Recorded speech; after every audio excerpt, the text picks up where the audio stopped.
PC stuttering on Windows. 1. Check if your PC meets the minimum hardware requirements.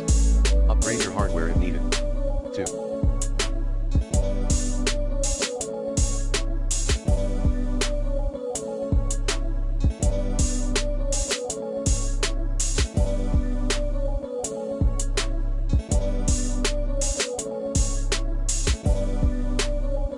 Run PUBG in Windows mode by pressing Alt and Enter keys at the same time. 3.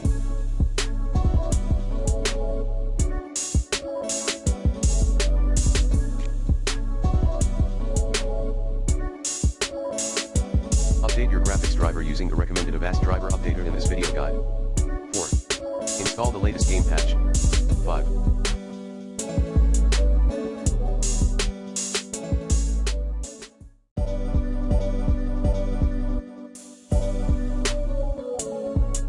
Modify the graphics settings of your PUBG. 5.1 in Graphics tab, disable Highlight Auto Capture. 5.2. In the Advanced Settings subsection, set the overall quality to the lowest. 6. Change the power plan of your PC.